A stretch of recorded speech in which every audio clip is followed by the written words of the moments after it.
Good morning, everyone. It's my Sunday morning walk, heading up the mountain from the house. September, I think the 3rd today. I know it's Sunday. I believe it's the 3rd September for sure. So just something that's been on my mind. Been gonna little story, kind of keep it short as possible, but something that different people ask me, because I talked to a lot of people messaging back and forth and friends back home.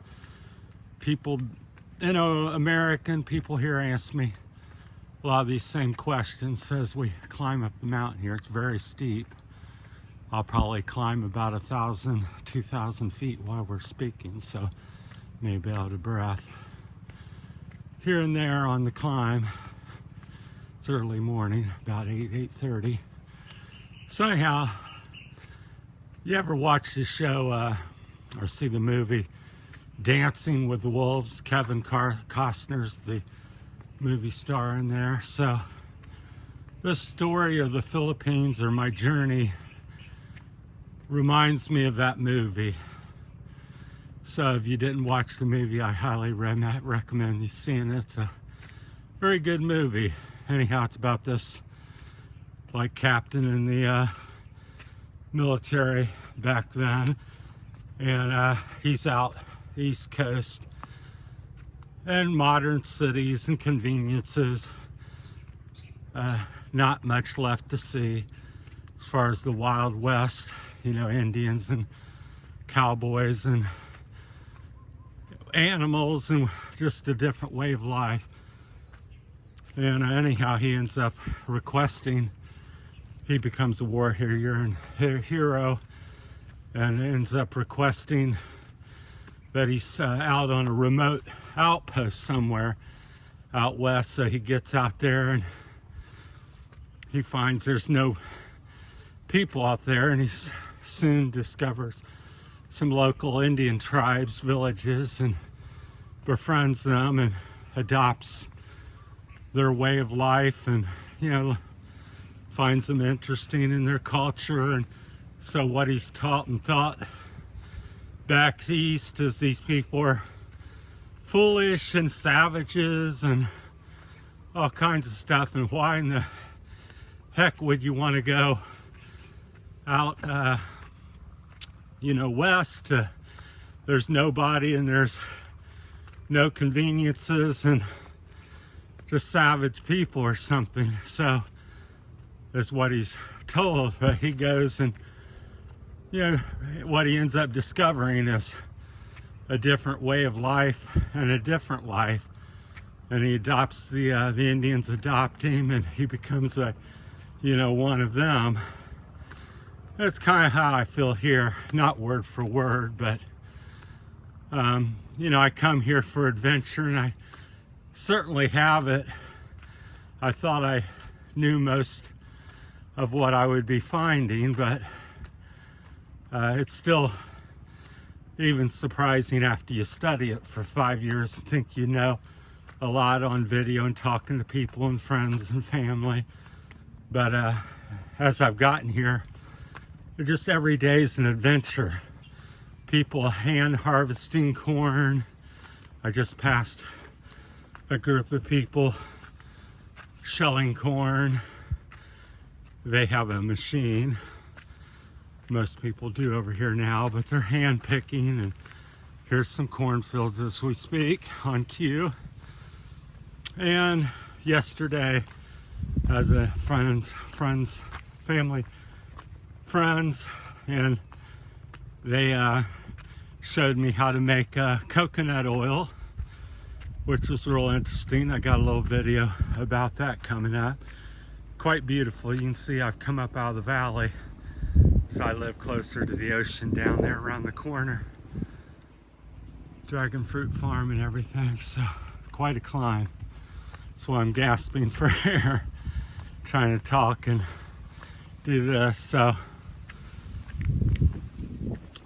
that's kind of what I kind of feel like is I've went back 75, 150 years in America. Now that's for, the province life where I live. Now if you live in a certain part of a big city, Manila, Iloilo, Bacala, Cebu, you know, you're going to get a little bit different experience there. Plus, they have some ultra modern things. I went to Iloilo last couple weeks ago, and over by the malls, well, I couldn't tell I wasn't in Ohio somewhere, Cincinnati or Columbus or some bigger city. So there's a variety here, but I would say 75% of the to 85% is like you see here. Kind of native people, farming, province life. That's in between all the cities, and there's not a lot of big cities here, so it's quite a few, but it's not, you know, city after city. There's wide expanses of you know, where you're province life and see the country like this. So because Iloilo, it's about an hour and a half drive from here or so. An hour drive, an hour and a half. And so, and in between there's some smaller cities and a lot of this type of stuff. Big mountains and fields and people farming. And so I just find it very comparable and reminds me of that. So I've, you know, just every day it's something, you know, hand doing, and not going to a store and buying coconut oil, but making coconut oil. Not get your tractor, go to the market and buy corn, although you can do all that here, but you know, you come up and hand pick, carabao, plow your field, usually come in and pick each year and throw it in a pile, and motorcycles come pick it up in bags and take it to a sheller somewhere. Up here we have they're making charcoal. I made a video about the two or three videos, so we'll talk about that as we come by. But this is another example. You know, America, who makes charcoal? You know, we go to the store, buy charcoal in a bag, you know, get a can of gas and natural propane and do our cooking. Pardon me here as I try to get through the smoke here. I'll turn around and as I get through there. Yeah, plus it's warm. It's kind of following me with the breeze. When I get clear of it, I'll turn around. Hey, buddy. Shh. So there you go. So to illustrate my point and be perfect is, yeah, here they're making charcoal. And of course they cook with it, and a lot of it's probably sold. Over there's the beautiful view of the ocean. So just a little bit of my story. You know, and when have they did these type of things in America? It's been, you know, 75, 100 some years ago when people hand-picked corn and possibly made their own charcoal. But here it's very common. Every other family, you know, fishes, so makes clothes, men's clothes, you know, just very self-reliant in doing things. So to see that all replay again in life for me, because that's what it is, because it's lost for the most part in America. I mean, there's pockets and certain groups still doing that, but for the most part, you don't, it's not a daily occurrence unless you're living in a particular area. But here it's pretty widespread still. Again, it's not everybody, but the majority live like that still. You hand make a tool, you want a machete, well, you get a chunk of metal and form it and cut it and sharpen it and put a handle on it, and you got a machete. You want to work on your motorcycle or something like that, well, you get your tools out or start fiddling and fix it yourself for the most part. Like I said, there is all kinds of modern conveniences as you get to some of the bigger cities. There's Honda shops, and so like I said, it's kind of a mix. The mix of 10-20% modern American spots, and then America 150 years ago. So, which is kind of where I'm at. I get to see both, but mostly what you just seen coming up the mountain, cornfields and people making charcoal and things like that. So anyhow, that's the story I wanted to share with everybody this morning.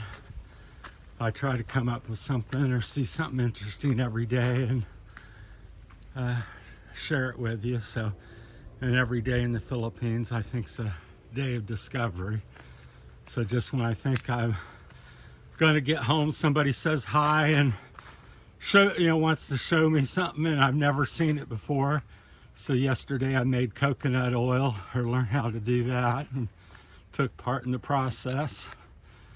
And I almost got a ride on a carabao, which is like a water buffalo or something, a big bull cow that they use up here in the mountain province life. And I was supposed to get a ride in one up the mountain and check that out, because I've certainly never done that. But so another day. So well, anyhow, on that note, we're kind of panning back around. Just beautiful. You can't hardly see. I'll see if I can zoom in on stuff, but it's way down there. That's the National Highway. We're about 3 times the zoom, so that's a 4-lane highway that goes around the Visayas Island. So I live about a 3/4 of a kilometer off of that, at the bottom of this mountain. You can see the charcoal flame smoke coming up over the bay there. So yeah, well, that's it this morning, this Sunday morning. Everybody have a great Sunday, and hope you're all blessed and doing well, and thanks for watching.